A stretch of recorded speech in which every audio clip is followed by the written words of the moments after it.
Christmas night, 1863. Not a scream was heard. Not a gunshot. Not a single witness came forward.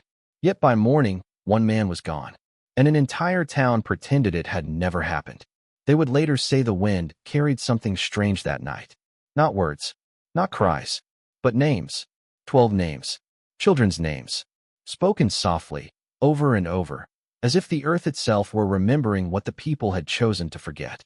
This story does not exist in textbooks. There are no monuments. No apologies carved in stone. Only fragments. Church ledgers with missing pages, a sheriff's log sealed by wax, and a plantation house that locals refused to enter after sundown for nearly 70 years. Because on Christmas Day, at the height of a nation tearing itself apart, a man sold 12 enslaved children. And before the night was over, something came to collect its debt. This is not a ghost story. This is not a legend. This is a reconstruction of a suppressed event, pieced together from testimonies that were never meant to survive. And once you hear it, you will understand why no one ever spoke of that night again. His name was Edmund Crowley Harrow. He owned land just beyond the town of Briar Ridge, South Carolina, a place that appeared on no official maps, yet existed in the ledgers of cotton, bodies, and silence. Harrow was not known for cruelty in the way history often remembers monsters. He was known for order. He attended church every Sunday. He donated to the Orphan Relief Fund. He hosted Christmas sermons on his front lawn, complete with hymns and candlelight. And yet, behind the white columns of his plantation, children disappeared from records. Not deaths, not escapes. Disappeared. In December of 1863, the Civil War had cracked the South open like old bone. Armies moved. Borders shifted. Certainty vanished. But Harrow did not panic. He calculated. 12 enslaved children, ages 6 to 14, were listed in his private ledger not as names, but as units. Assets whose value would soon evaporate with emancipation rumors creeping closer by the day. On Christmas morning, before church bells rang, Harrow made a decision. He would sell them. Not publicly, not legally, but quietly, to traders moving south, beyond the reach of Union advance. It was, he told himself, a necessary transaction. And necessity, in his mind, was absolution. They were gathered before dawn. No celebration. No hymns. No explanation. The youngest, a girl named Lena, was still clutching a scrap of red cloth she had been told was a Christmas ribbon. It had once been part of a dress belonging to Harrow's wife. The children were marched to the outer yard, where wagons waited without markings. No one cried. That detail appears again and again in testimonies. They didn't cry, said one kitchen worker years later. It was like they already knew crying wouldn't reach anyone. A local preacher, Reverend Elias Moore, recorded a single sentence in his private journal that night. I saw the children leave. I did not intervene. I will carry this silence into the grave. The sale was completed by noon. Coins exchanged hands. Names crossed out. And by the time church bells rang for Christmas service, 12 children no longer existed on paper. But something else did. A space. An absence so heavy it pressed itself into the land. Briar Ridge was small, barely 200 souls. Everyone knew. They always did. But the town functioned on a shared understanding. Survival required selective blindness. The sheriff attended the Christmas service and shook Harrow's hand. The schoolteachers sang hymns without looking toward the plantation. The church doors remained open, but no prayers were spoken for the missing children. That night, snow fell unexpectedly. Snow was rare in Briar Ridge. Old residents would later say it came down too quiet, muting the world like a held breath. Harrow returned home alone. No guests. No celebration. He dismissed his remaining servants early and locked every door himself. For the first time in years, the plantation house was completely empty. And that is when the sounds began. At precisely 11:17 p.m., according to a clock later found stopped at that time, Harrow heard a knock. Not loud. Measured. Intentional. He assumed it was a messenger, perhaps a delayed payment, or a traveler lost in the snow. He did not bring a lamp. He did not bring a weapon, because Edmund Crowley Harrow believed the world still obeyed him. When he opened the door, no one stood there. Only the snow. Untouched. And then, another knock. This one from inside the house. From the direction of the children's quarters, long emptied. Harrow would later be found, or rather, what remained of his certainty would be found, but his body never was. Only his coat, his boots, and 12 sets of small footprints leading away from the house and stopping at the edge of the frozen river. No tracks returned. No explanation followed. And by morning, the town had already decided. Nothing happened. Christmas morning arrived without ceremony. Snow still clung to the ground, thin and uneven, already beginning to melt, as if the land itself were trying to erase evidence. Edmund Crowley Harrow did not appear at church. This was noted, then dismissed. By noon, a rider was sent to the plantation. By dusk, the sheriff arrived. What they found disturbed them not because it was violent, but because it was wrong in shape, wrong in logic. The front door stood open. No signs of struggle, no blood, no broken furniture. Yet every mirror in the house had been turned to face the wall. Not shattered, not covered, turned. In Harrow's study, his ledger lay open on the desk. The page listing the 12 children was gone, cleanly removed, as if sliced out with deliberate care. And written on the next page, in Harrow's own hand, was a sentence no one could explain. They have learned how to walk back. The sheriff closed the book. No official report was filed.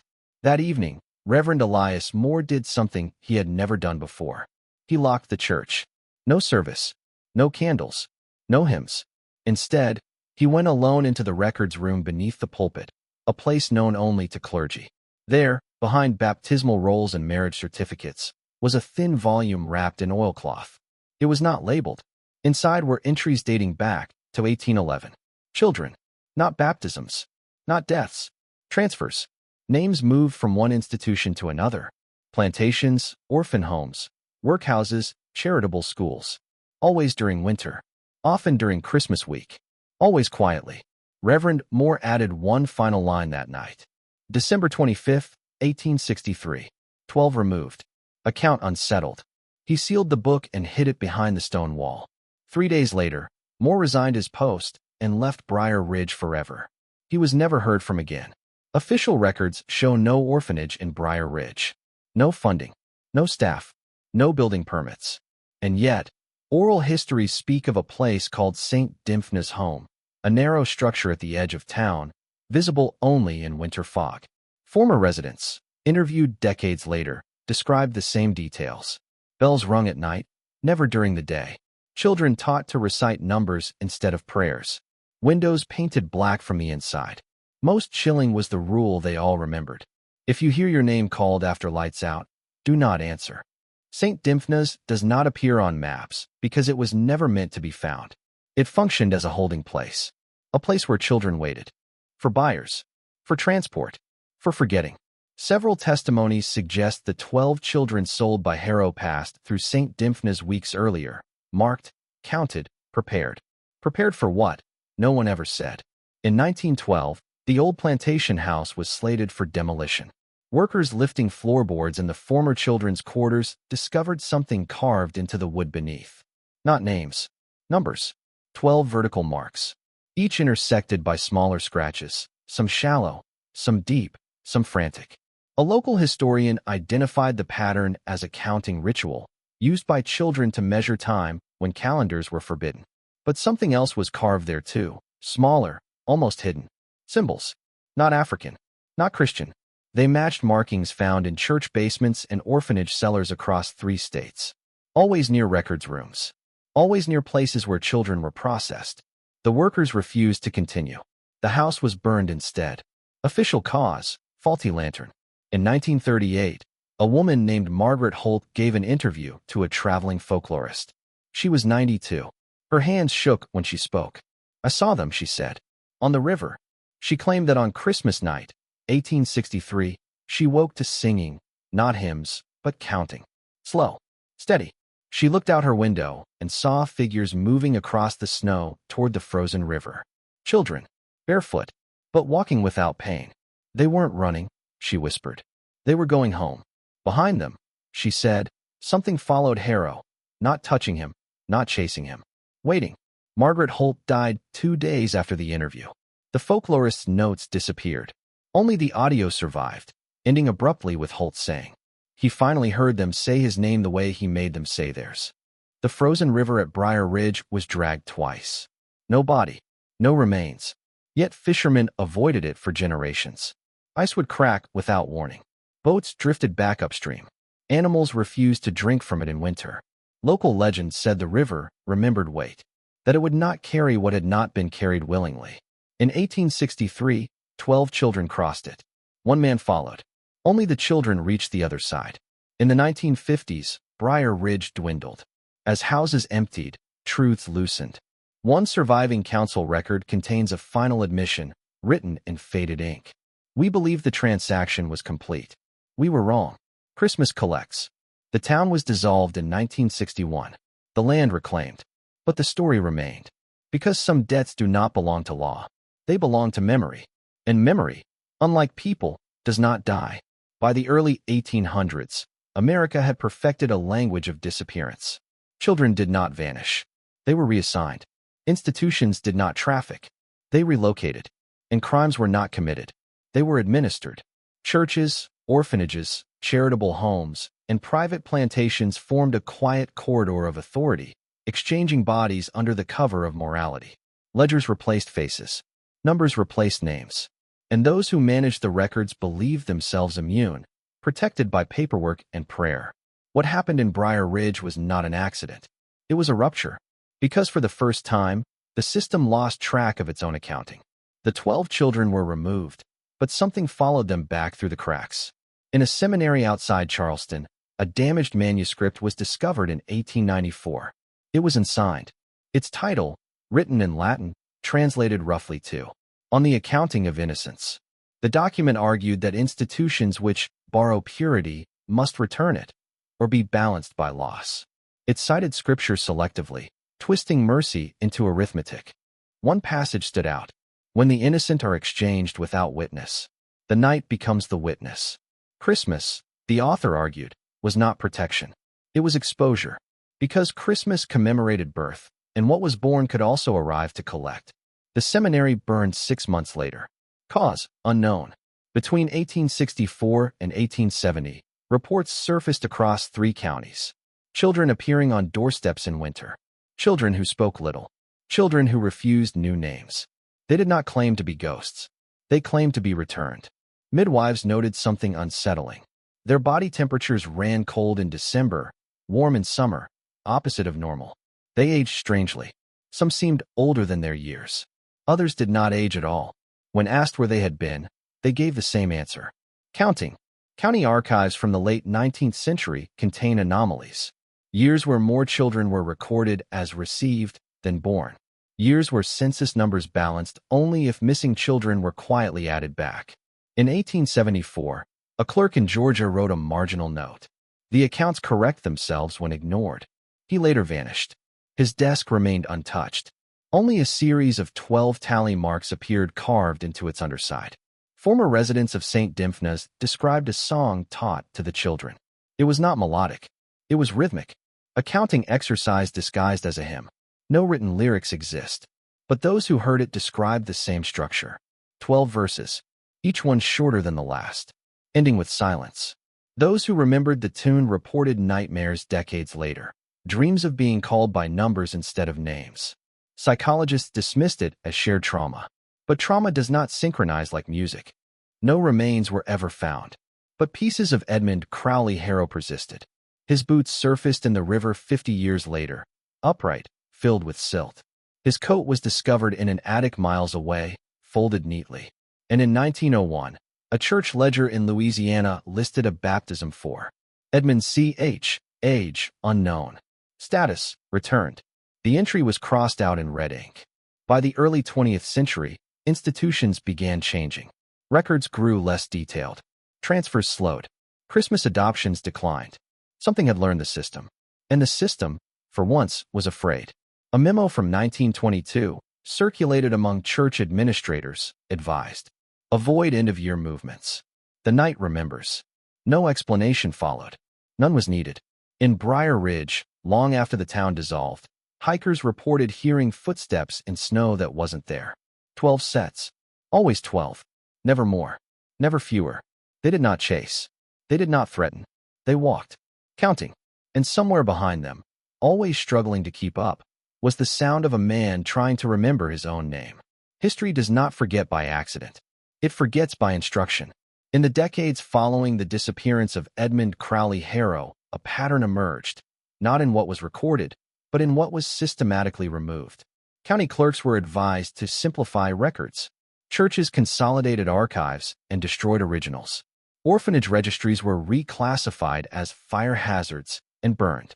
No single order exists, because none was needed. Everyone understood the risk of memory. If the story of Briar Ridge spread, it would reveal something far more dangerous than cruelty. It would reveal accountability. Not legal accountability, not moral accountability, but something older, something that did not require belief to function. By the early 1900s, internal correspondence between charitable organizations reveals an anxiety bordering on superstition. Phrases appear again and again. Avoid winter transfers. Names must remain stable. Do not renumber. One letter from 1916 states plainly, the problem is not the children. It is the arithmetic. Institutions had learned what Harrow did not.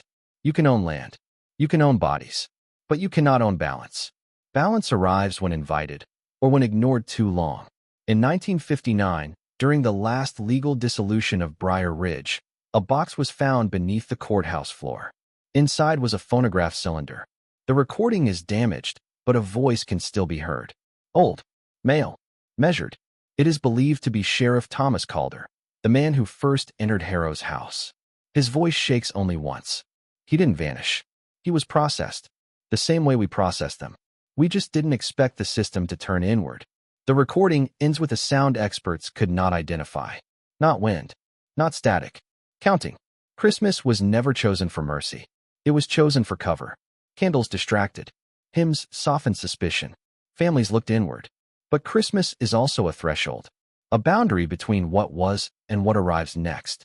In Briar Ridge, that boundary was crossed improperly. 12 children were moved like inventory. And something that had always been watching the book stepped forward. Not to punish. To correct. This story endures because it does not rely on ghosts. It relies on repetition. On systems that believe themselves invisible. On people who confuse silence with safety. The children did not return as monsters. They returned as measure. They walked the path they were forced to walk. Only now, they were no longer alone. Satellite images show nothing unusual where Briar Ridge once stood. No ruins. No markers. But surveyors report equipment malfunctions every December. Footstep counts appear on snowless ground. And every year, without fail, 12 depressions form near the old riverbank. Not graves. Standing places. As if something pauses there, waiting for someone else to cross improperly. Stories like this do not return for nostalgia. They return as warnings. In times of mass displacement, record manipulation, and institutional indifference, the conditions repeat. And when conditions repeat, so do outcomes. The forgotten files exists because forgetting is not neutral. It is participation. There is no justice at the end of this story. No courtroom. No apology. Only balance. 12 names were erased. One name was taken. The book's closed. Not because the past was healed, but because it was matched. If you listen closely on winter nights, in places where children once waited without witnesses, you may hear it. Not crying. Not singing. Counting. Slow. Careful. Patient. Because systems always repeat. And the night is very good at remembering. This was not a haunting. This was an audit. And it is still open. If this story disturbed you, it was meant to. Not to frighten, but to remind. Some histories do not want belief. They want acknowledgement. Because what was taken without witness will always find a way to walk back.